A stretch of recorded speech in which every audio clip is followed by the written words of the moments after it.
Vande Bharat railway धक्कादायक प्रकार. एकमेकींना मिठी मारून बसलेल्या दोन तरुणी. चौकशी करताच खळबळ उडवून देणारा प्रकार समोर. पोलिसांनी डोक्याला हात लावला. दोघींना जागीच अटक.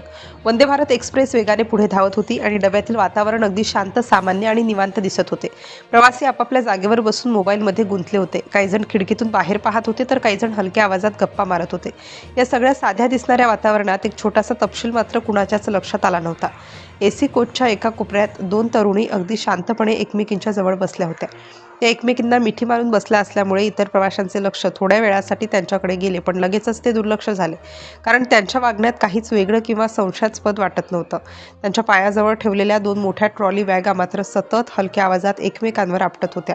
ट्रेनच्या हालचालींमुळे असेल असे वाटले, पण काही वेळाने हा आवाज जरा वेगळा वाटू लागला. एका सहप्रवाशाने ते लक्षात घेतलं, पण त्यानेही ते मनातच ठेवून दिलं. दरम्यान रेल्वे सुरक्षा दलाचे काही अधिकारी नियमित तपासणीसाठी डब्यात आले. त्यांनी प्रत्येक प्रवाशाकडे नजर टाकत पुढे सरकायला सुरुवात केली. जेव्हा ते त्या दोन तरुणांपाशी पोहोचले तेव्हा त्यांनी थोडा वेळ थांबून निरीक्षण केलं. त्या दोघींच्या चेहऱ्यावर एक विचित्र शांतता होती, पण त्यांच्या डोळ्यामध्ये एक अनामिक भीतीही दिसत होती. अधिकारी पुढे जाणार त्यापैकी एकाने अचानक त्या बॅगांकडे पाहिलं आणि त्यांच्या चेहऱ्यावर शंका स्पष्ट दिसू लागली. या बॅग कोणाच्या आहेत असा साधा प्रश्न विचारला गेला. त्या दोघींनी एकमेकींकडे पाहिलं आणि हलकासा होकार दिला. उत्तर अगदी साधं होतं, पण त्यांच्या आवाजात थरथर होती. तपासणीसाठी बॅग उघडण्यास सांगितलं गेलं. त्या क्षणी डब्यातलं वातावरण बदललं. आजूबाजूचे काही प्रवासी उत्सुकतेने पाहू लागले तर काहींना अचानक अस्वस्थ वाटू लागलं.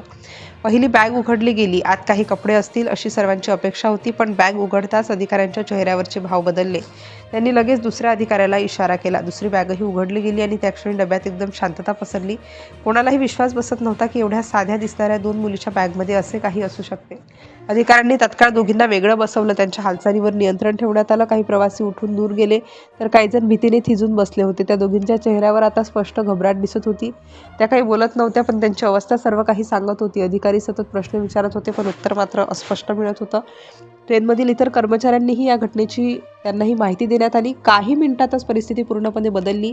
सामान्य प्रवास आता एका मोठ्या कारवाईत रूपांतरित झाला. ज्या बॅग आधी फक्त सामान वाटत होत्या त्या आता सर्वांच्या नजरेत संशयाचा केंद्रबिंदू बनल्या होत्या. प्रत्येकजण त्या बॅगांकडे पाहत होता, पण कोणीही काही बोलत नव्हतं. त्या दोघींची वागणूक अजूनच संशयास्पद वाटू लागली. त्यांनी चेहरा लपवण्याचा प्रयत्न केला आणि माध्यमांपासून दूर राहण्याचा प्रयत्न करत असल्याचंही दिसत होतं. अधिकाऱ्यांनी तात्काळ वरिष्ठांना माहिती दिली. पुढील स्टेशनवर अधिक मोठी कारवाई करण्याचे आदेश मिळाले. ट्रेनचा वेग जसा वाढत होता तसा तणावही वाढत होता. दरम्यान काही प्रवाशांनी या घटनेचे व्हिडिओ बनवायला सुरुवात केली. सोशल मीडियावर चर्चा रंगू लागली, पण अजून कोणालाही नेमकं काय घडलंय हे समजलं नव्हतं. त्या दोघींच्या शांत चेहऱ्यामागे नक्की काय दडलंय हा प्रश्न प्रत्येकाच्या मनात होता. त्या फक्त प्रवासी होत्या की काहीतरी मोठं लपवत होत्या? ट्रेन पुढील स्टेशनवर पोहोचताच पोलिसांची टीम आधीच तैनात होती.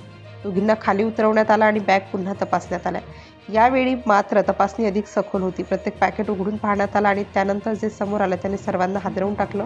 त्या बॅगमध्ये कोणतीही कपडे, कोणतीही वैयक्तिक वस्तू नव्हती. संपूर्ण बॅग काहीतरी वेगळ्याच वस्तूंनी भरलेली होती. अधिकाऱ्यांनी लगेच त्या वस्तू जप्त केल्या. पंचनामा करण्यात आला आणि दोघींना ताब्यात घेण्यात आलं. संपूर्ण डब्यातील प्रवासी आता या घटनेबद्दल चर्चा करत होते. इतक्या साध्या दिसणाऱ्या मुली असं कसं करू शकतात हा प्रश्न सर्वांना पडला होता. ही घटना घडली छत्तीसगडमधील रायपूर येथे आणि तपासात शेवटी समोर आलं की त्या दोघी वंदे भारत एक्सप्रेसमधून तब्बल 24 किलो गांजाची तस्करी करत होत्या.